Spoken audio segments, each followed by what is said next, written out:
गांव में तो सब जगह अकाल की परिस्थिति हो गई है। लगता नहीं कि अब इस गांव में ज्यादा दिन रुकना उचित होगा। काम के लिए बाहर गांव तो जाना ही पड़ेगा। भूषण काम की तलाश में दूसरे गांव की ओर निकल पड़ता है। चलते चलते वह विजयपुर गांव में आ जाता है। वहां उसका रहने का कोई ठिकाना नहीं था और उसके पास कोई काम भी नहीं था। चलते चलते वह एक अमीर किसान जगत सेठ के पास आ पहुंचता है। सेठ जी, मैं भूषण दूसरे गांव से आया हूँ। हमारे गांव में अकाल की परिस्थिति हो गई है। लोगों के खेत सूखे पड़े हैं। गांव में बूंद बूंद पानी के लिए लोग तरस रहे हैं। अगर मुझे आपके पास कुछ काम मिल जाएगा तो बहुत कृपा होगी बड़े भाई। अरे रे, लगता है तुम्हारी हालत बहुत खस्ता हो गई है। ठीक है, वैसे मेरे पास एक काम तो है, पर लगता नहीं कि तुम वो कर पाओगे। सेठ जी, आप चिंता ना करें। मुझे आप कोई भी काम दे सकते हैं। मैं वो काम पूरी मेहनत और ईमानदारी से करूँगा।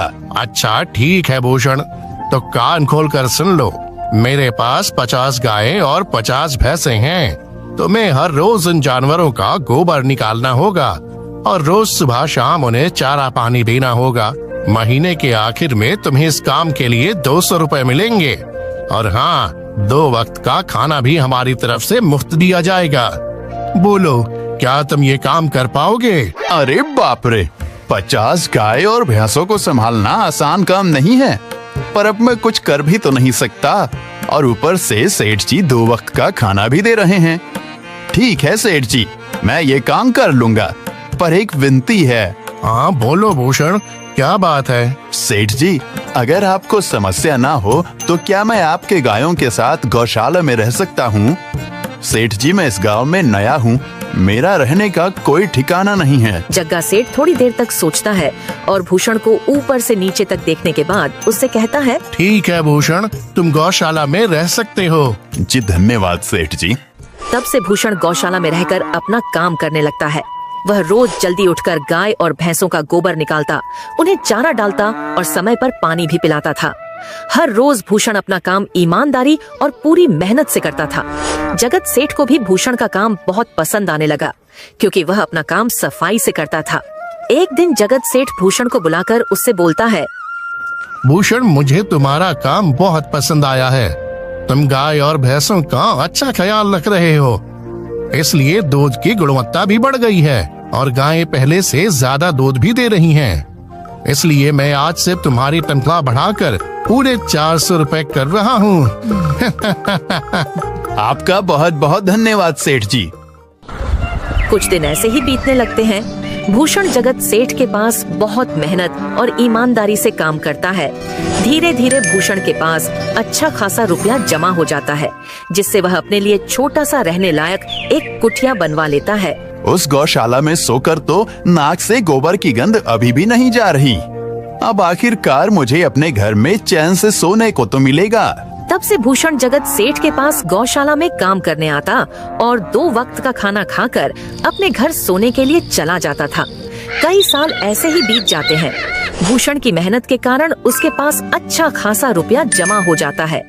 एक दिन भूषण जगत सेठ से बोलता है, सेठ जी, आजकल गांव में चोरी की समस्या बहुत बढ़ गई है और मेरे पास कुछ रुपए भी जमा हैं जो मैंने अपने घर में रखे हुए हैं, पर मुझे उन पैसों की चोरी की चिंता हो रही है।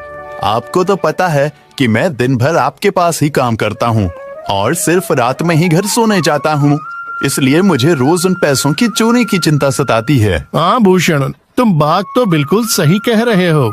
आए दिन गांव में नए नए चोरी के किस्से सामने आ रहे हैं और दिन भर तो तुम्हारा घर खाली ही रहता है, तो चोरी होने की संभावना तो जरूर है। जगत सेठ थोड़ी देर सोचता है और फिर भूषण से कहता है, देखो भूषण, ऐसे समय में तो गांव में एक ही जगह है जहां पर तुम्हारा धन सुरक्षित रह सकता है, और वो है जमींदार का घर। क्या जमींदार का घर? हाँ भूषण, इस गांव के जमींदार बहुत ईमानदार और दयालु हैं। ऐसा मैंने कुछ लोगों से सुना है और उनके घर पर बहुत सारे पहरेदार भी हैं, तो चोरी होने की संभावना बहुत कम है। तुम अपने पैसे उनके पास रख सकते हो। अच्छा, ऐसा है क्या सेठ जी?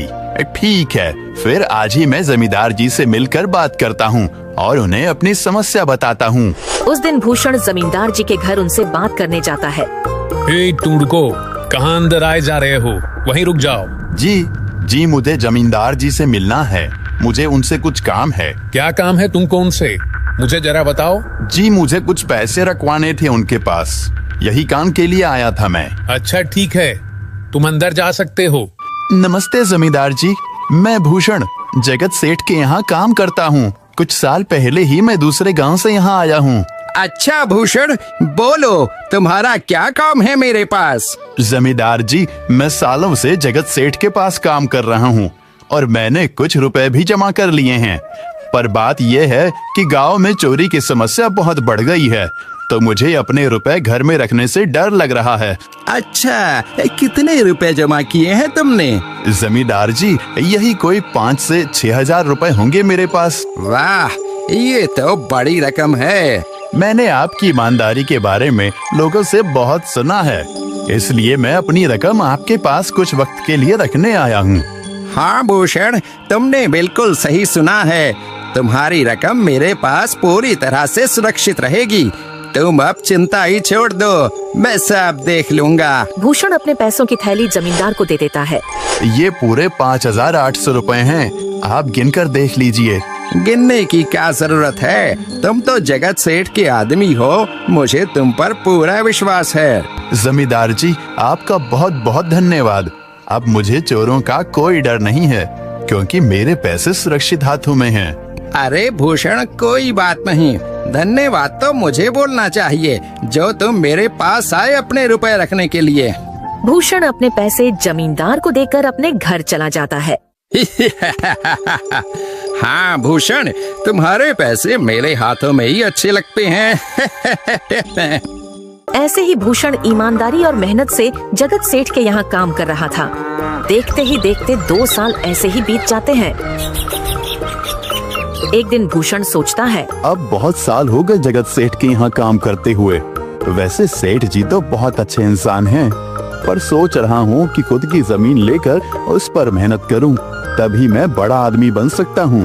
अब जो मेरे पास थोड़े कुछ पैसे हैं और जो जमींदार के पास कुछ पैसे संभालने के लिए दिए हैं, वो जमा करके थोड़ी जमीन खरीद लूंगा। आज ही जमींदार से मिलने जाता हूँ और अपने रुपए मांगता हूँ।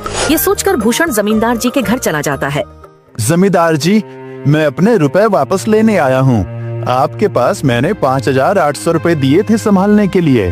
अरे भाई साहब, मैंने पहचाना नहीं आपको। वैसे कौन हो आप? अरे जमींदार जी, मैं भूषण हूँ। पिछले साल मैंने आपको पैसे संभालने के लिए दिए थे, याद आया कुछ?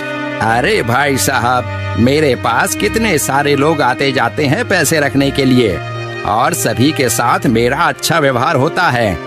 वैसे आपके पास कोई कागजात हैं क्या? क्योंकि मैं हर व्यक्ति से कागज पर ही व्यवहार करता हूँ।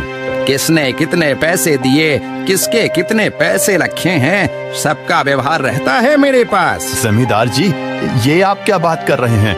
आपकी ईमानदारी देखकर ही मैंने आपको पैसे दिए थे संभालने के लिए, और आप अब ऐसी बातें कर रहे हैं। कृपया करके मेरे पैसे मुझे वापस कीजिए। हाँ भूषण, मैं ईमानदारी से ही काम करता हूँ, इसलिए तो तुमसे मैं डॉक्यूमेंट्स मांग रहा हूँ। क्या तुम्हें पता नहीं, जब तुम किसी से पैसों का व्यवहार करते हो तो तुम्हें स्टाम्प पेपर पर लिख कर देना पड़ता है।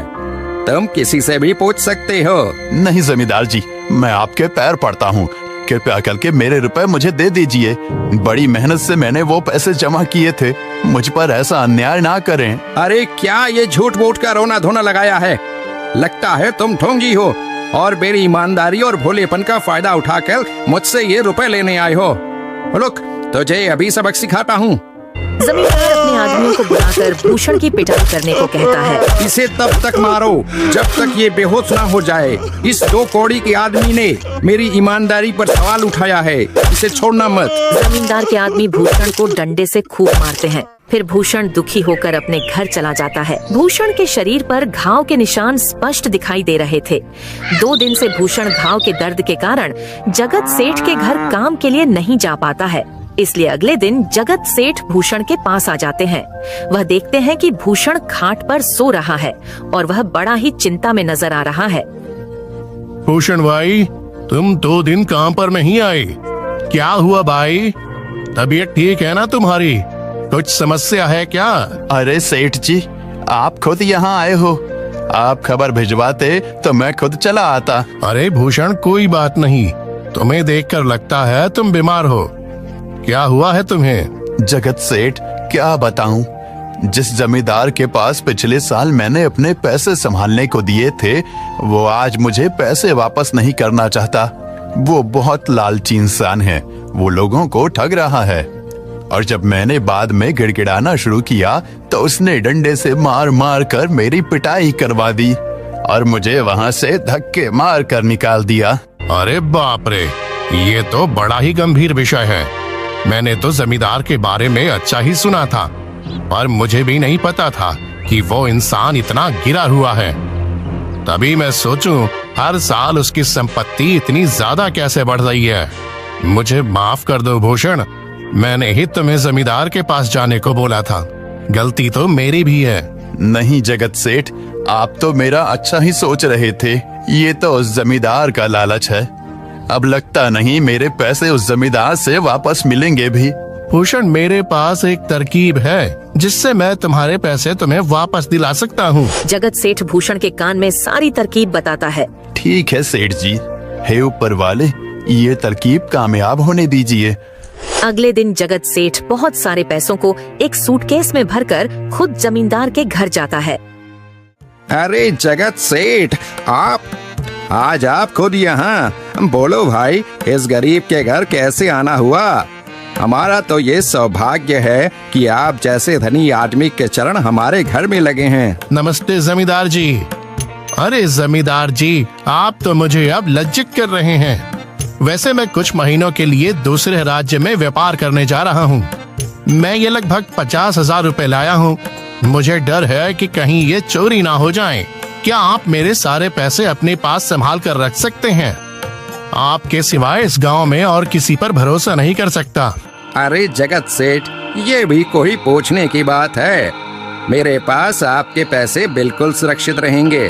आप निश्चित होकर व्यापार करने जा सकते हैं। इस बार तो बड़ी मछली हाथ लगी है। बार बार ऐसा मौका नहीं मिलता। भारी माल हाथ में लगने वाला है। तभी वहाँ पर भूषण आ जाता है। अरे भूषण, तुम? अच्छा हुआ तुम आ गए। मैं तुम्हारे पास ही आने वाला था। मुझे माफ करना, उस दिन तुम्हें पहचान नहीं पाया। इतने सारे लोग मेरे पास आते हैं तो जरा परेशानी होती है, पर मैं अपनी बातों का बड़ा पक्का हूँ। हाँ रुको, मैं तुम्हारे सारे पैसे अभी देता हूँ। जमींदार भूषण के सारे पैसे उसे लौटा देता है। माफ करना भूषण, मेरे आदमियों ने तुम्हारे साथ उस दिन बदतमीजी की। मैं आज ही उनको काम से निकालता हूँ। भूषण बिना कुछ बोले वहाँ से चला जाता है। अरे क्या बात है जमींदार जी, आप तो अपने बातों के बहुत पक्के हैं। तो ठीक है, मैं अपने सारे पैसे आपके पास रख सकता हूँ। जगत सेठ इतना बोल ही रहा था कि तभी वहाँ जगत सेठ का नौकर आ जाता है। मालिक, अब आपको बाहर के राज्य में जाने की कोई जरूरत नहीं है। अभी अभी व्यापारियों का संदेश आया है और उसने कहा कि वो खुद हमारे गांव आ रहे हैं। अरे ये तो बहुत बढ़िया बात हुई। अब मुझे इतनी दूर नहीं जाना पड़ेगा। सुन रहे हो जमींदार जी, व्यापारी यहाँ आ रहे हैं। अब मुझे नहीं लगता कि ये पैसे आपके पास रखने का कोई मतलब होगा। चलो, आपका बहुत बहुत धन्यवाद। आपने इतनी ईमानदारी दिखाई मुझे।